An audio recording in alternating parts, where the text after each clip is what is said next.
As if the economic impact of the pandemic couldn't get weirder, apparently the average FICO credit score just hit another record high. We have the man Money Magazine calls America's favorite financial expert, best-selling author David Bach here to explain what the heck is going on.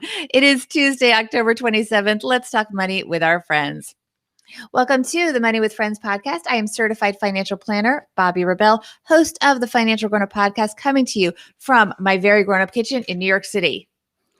And I am David Bach, coming to you from my very grown-up dining table in Florence, Italy. It's great to be with you, Bobbi.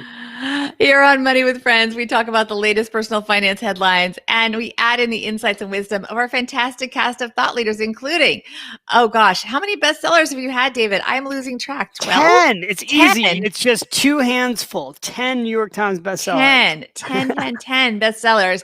We're gonna mix in questions and comments from our money friends. We've got questions out on Instagram. We've got our live audience. Then we're gonna leave you with a takeaway to make it your own. David, welcome back. This is going to be your third show with us. We spoke to you a month ago. Give us a quick update. I know you finally launched Finish Rich.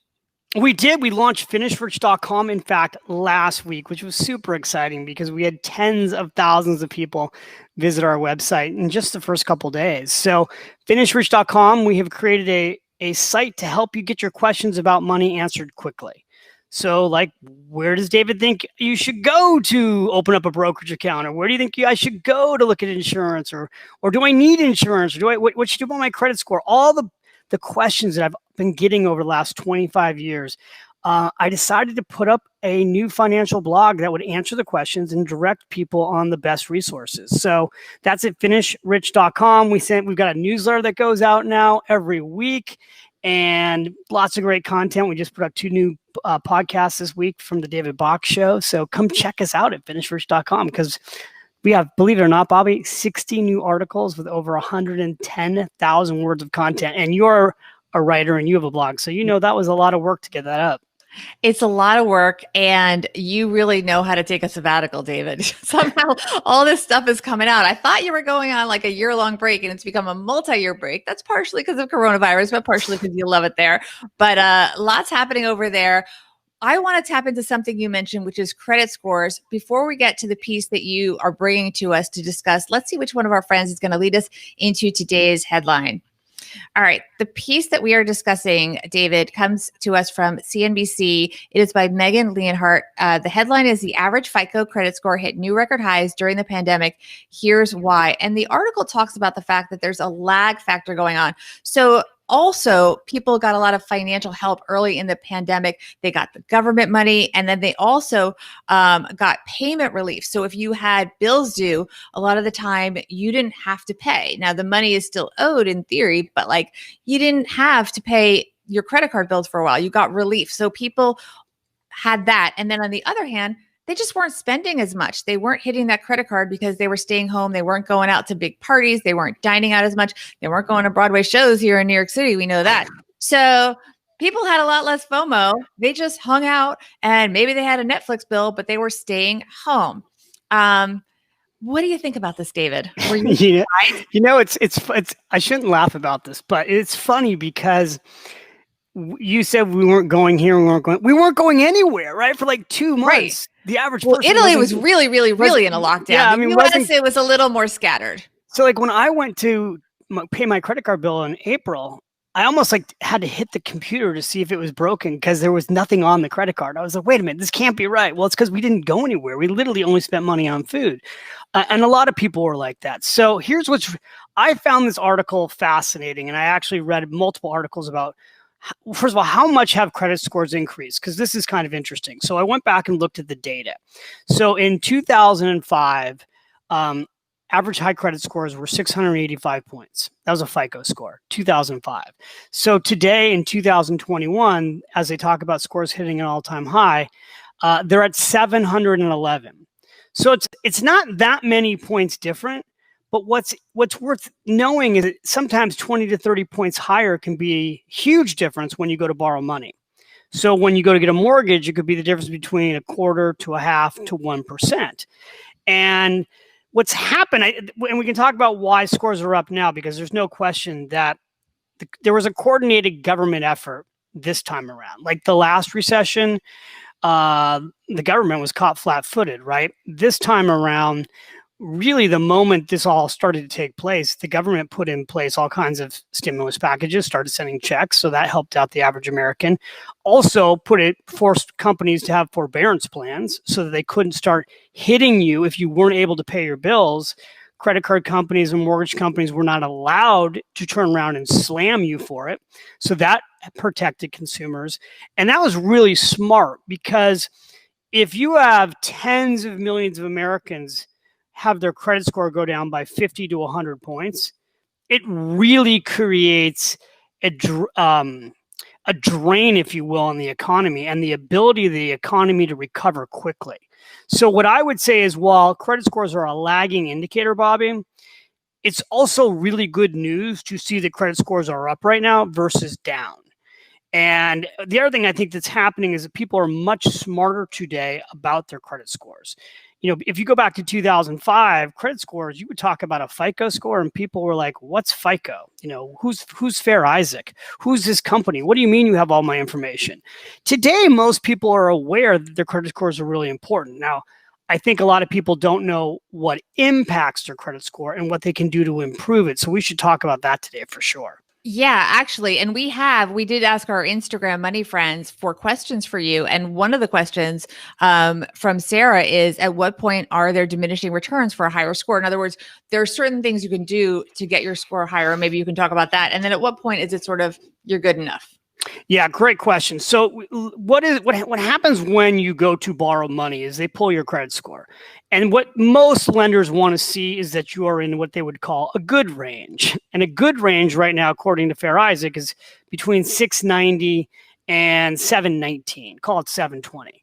Once you get, and that's a good solid credit score. Once you get over 720, it can go from 720 all the way to 850. I know some people are obsessed with having a perfect credit score.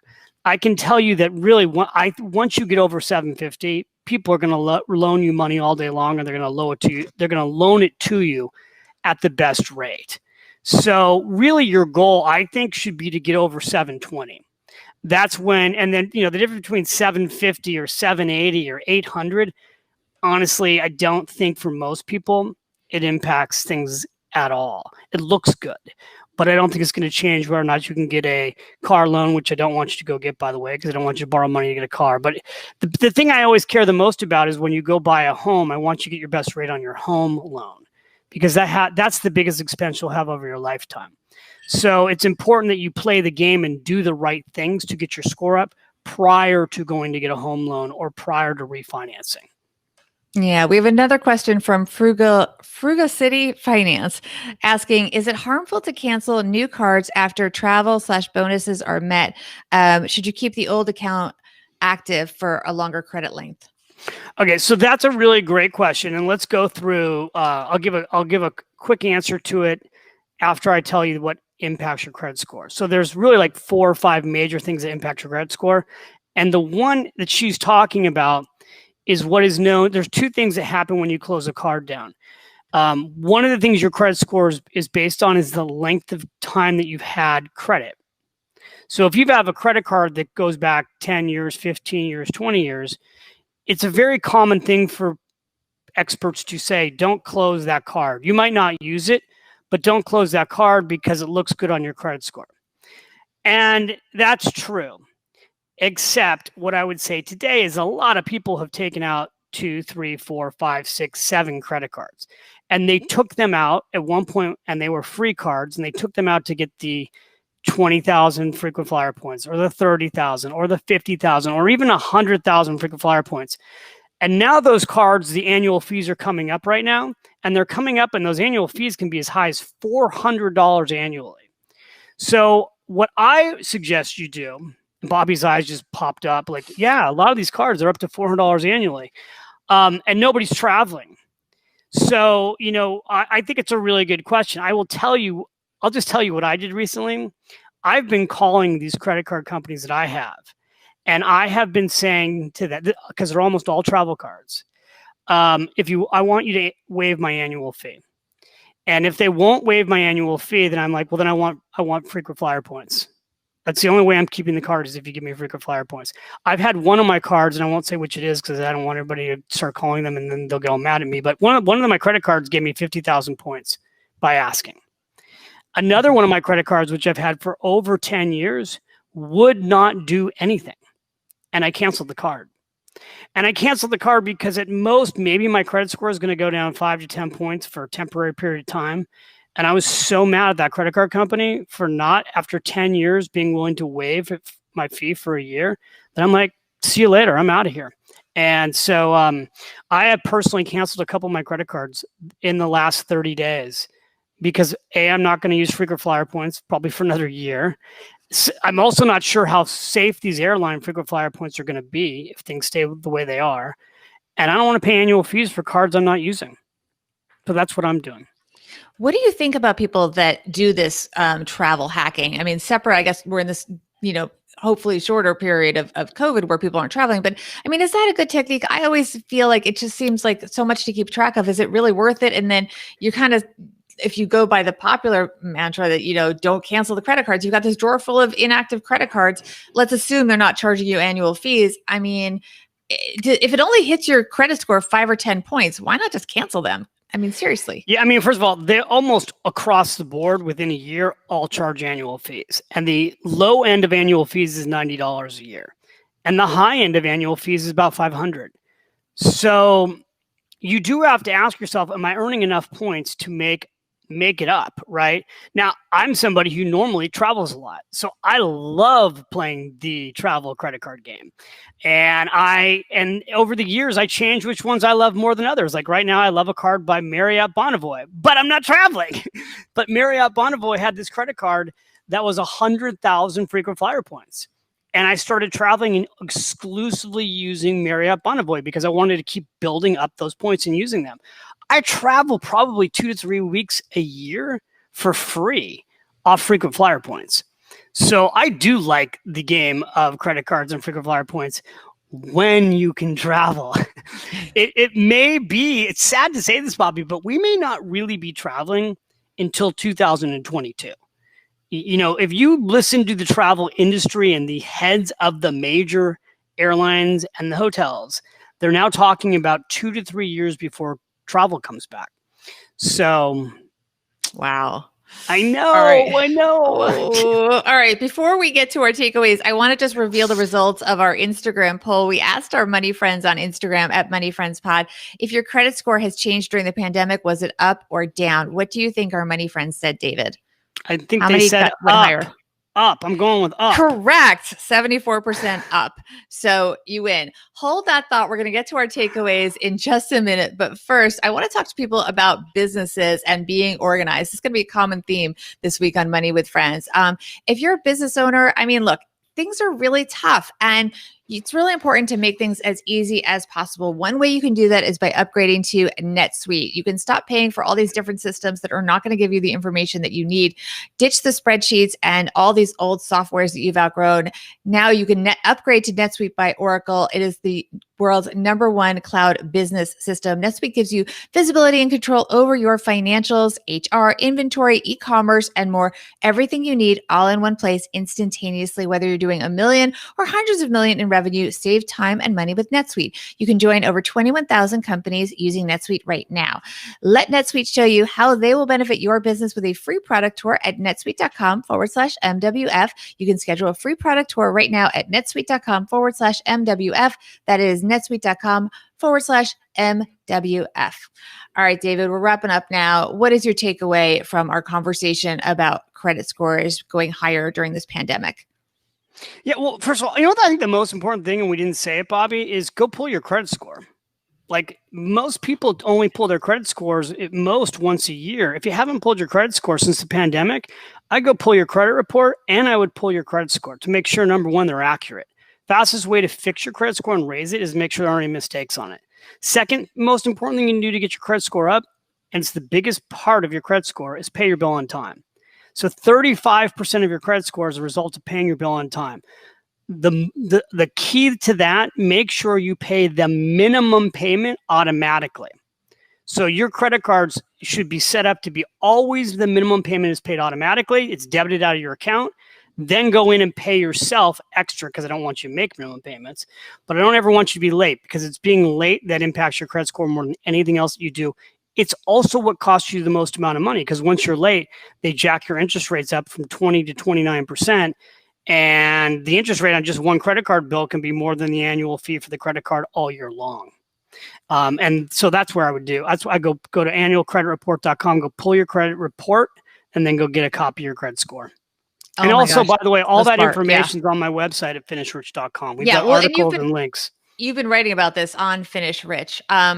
Hold that thought. I just want to add my 2 cents here. It's really important also in a practical sense to, beyond paying more on credit cards and all those kind of things, if you have a better credit score, you're going to get better rates when you do a refinancing on your mortgage, or if you're buying a home. And also, like, it's a lot less stressful when you don't have debt. So it's a good thing. You can invest more and all that good stuff. David, before we let you go, first of all, you're going to be back tomorrow. We're going to be talking about financial advisors, which is something you know a lot about. You give great financial advice. As you mentioned, you've got finishrich.com. So much free information right there. Thank you. Yes. And also podcast, which I love doing now. We're doing a podcast every week. It's the David Bach Show. And we just launched 2 new shows. So you can find that on finishrich.com and also on iTunes and Spotify and everywhere else. Come listen to the David Bach Show. Absolutely. All right, David, we will see you back here tomorrow. As I mentioned, we're going to be talking about financial advisors. If anyone wants to learn more about David beyond going to Finish Rich, you can check out his bio and those of all of our thought leaders on our main website, moneywithfriendspodcast.com. And please follow us at Money Friends Pod on Instagram and Twitter. David, you are David L. Bach on Instagram and author David Bach on Twitter. Did I get that right? You did. You got that right. Yes. All right. We'll see everyone tomorrow. David will be back. Thanks, everyone. Bye. Thanks, Bobbi. Thanks for being here.